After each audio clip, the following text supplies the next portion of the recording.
Welcome to Page 1, brought to you by the Robinson Public Library District.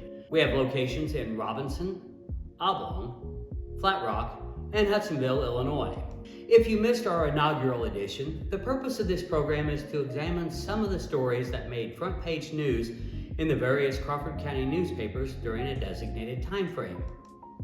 In this episode, we'll take a look at the top stories from the week of April 13th, 1930.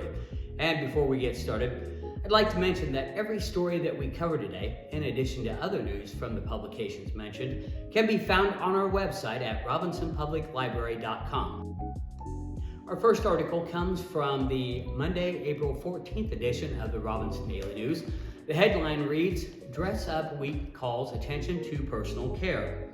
And so it opens with saying, "Dress well and succeed." So that was the theme of the article. And it goes on to say, with this slogan, National Dress Up Week is inaugurated in this city this week. Several local stores are cooperating to carry the advantages of personal appearance before the public, and the Daily News will carry several articles on similar matters during the week.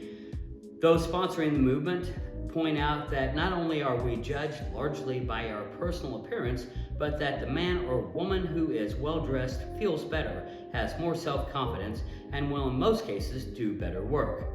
So the idea behind the week, of course, is not to promote foolishness, as the article continues, nor elaboration in dress, but the personal feeling of well-being and efficiency that comes from being well-dressed. Those sponsoring the movement point out that care in personal appearance often means care in business and the home, and that dressing well is an obligation every man or woman owes themselves. Our second story also comes from the Robinson Daily News. It is from the front page of the Tuesday, April 15th edition. The headline reads, "Fate of C of C decided tonight." And of course, C of C stands for Chamber of Commerce. And so on that night,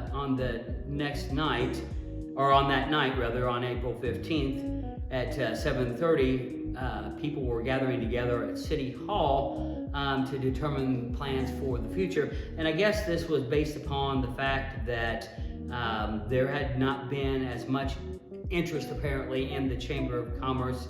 And so the city fathers, interested citizens, decided whether or not the city would go without a chamber going forward.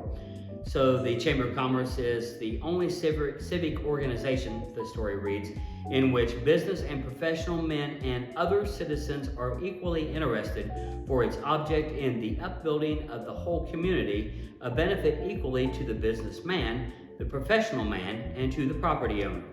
The Robinson Chamber of Commerce has been losing ground for several years. The board of directors do not feel that it is worthwhile to continue unless there is increased support. So there you go. But I want to just say, spoiler alert, the sparse crowd that did attend that meeting that night agreed that the chamber was an important part of our community and should be continued. And to no one's great surprise, it remains an integral, valued part of the community to this very day.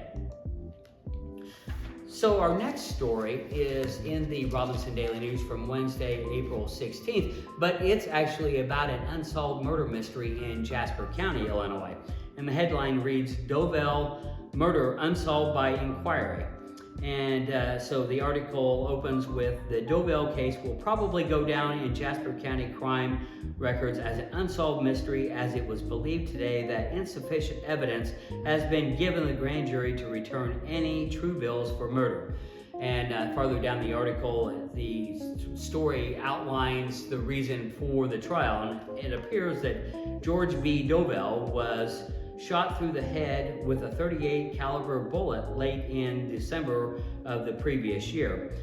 The coroner's jury finally returned an open verdict after a month's investigation of the shooting. And apparently the circumstances surrounding the shooting read somewhat like a movie thriller. It appears that Dovell was an alleged bootlegger, and he had also home mined with dynamite, believe it or not. And one night, I guess he was entertaining a party of friends at a dinner, which included the sheriff of the county and also later in the night is when he was found shot through the head by his wife with no real clue to the mystery. So makes you kind of wonder if there wasn't somebody that had it out for him given his perhaps sketchy background. But, you know, I don't know if that was ever solved or not, but clearly in that day, it was deemed an unsolvable crime. So moving on, our next headline comes from the Thursday, April 17th front page of the Palestine Register. And the headline reads, "Plenty of fun for kiddies, a wading pool at Leverton." And then the sub-headline reads, "Popular local recreation ground to open its season Sunday." And so looking a little bit closer at the article, it says that workmen have been busy this week constructing a wading pool at Leverton Park, which it is hoped will be ready for use of small children Sunday, the opening day of the park's 1930 season. The pool, which is to have a concrete floor, will measure 40 feet in diameter and made in the shape of a saucer, allowing for a depth of 18 inches of water in the center and gradually to shallower depths to the outer border. It will be provided with drains so that the water may be changed at intervals. It is being built on the playground and intended for the use of small children only. Such pools have been very popular in public parks, and this one is expected to be a favorite spot for the visits of many children during this summer. So there you go. And that was something, again, you know, only by reading these archives do you find out that Palestine had a pool at one point in time. I didn't know. And our last headline today comes from the Friday, April 18th edition of the Hudsonville Herald, and it reads, "Crawford County Unit Organized. Wabash Maumee Improvement Officer's Name." And so, again, I knew a little bit about the fact that river traffic was something that was big in the county's early years. And apparently that's what this article is about. So it reads, "The Crawford County unit of the Wabash-Maumee Valley Improvement Association was organized here Monday night. The officers elected were Carl A. Newland, President, Horace Walker, Vice President, and P.E. Hoffman, Secretary-Treasurer. The purpose of this association is to prevent floods and to make possible year-round water transportation as we have at present on the Ohio and Mississippi rivers. The aim in water transportation is to ultimately have barge traffic extend from the Ohio up the Wabash through a canal into Maumee and on to Lake Erie. The most urgent matter being undertaken at present is flood control and government aid for our levees." And the article ended with noting what membership dues were for this association. And apparently just a general membership at that time was $1. A contributing membership is $5, and a lifetime membership was a whopping $25. Now I realize you got to consider the day. $25 probably in 1930 was a large sum of money.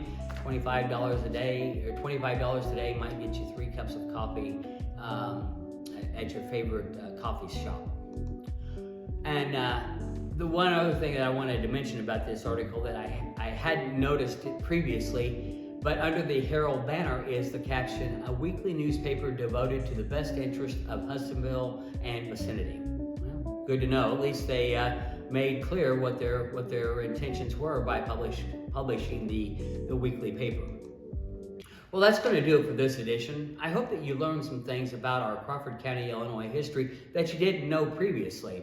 As I mentioned at the beginning of the episode, if you want to read more about any of the stories or any of the items from any of these editions or the nearly 500,000 pages available, go to our website at robinsonpubliclibrary.com. Once you're on our homepage, choose the Genealogy tab.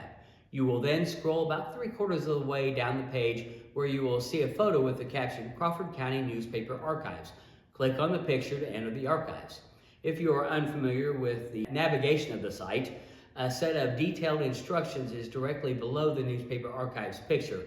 The directions can either be downloaded or printed. So I'd like to thank you on behalf of the Robinson Public Library District for watching, and we hope that you will tune in for our next edition. Good night.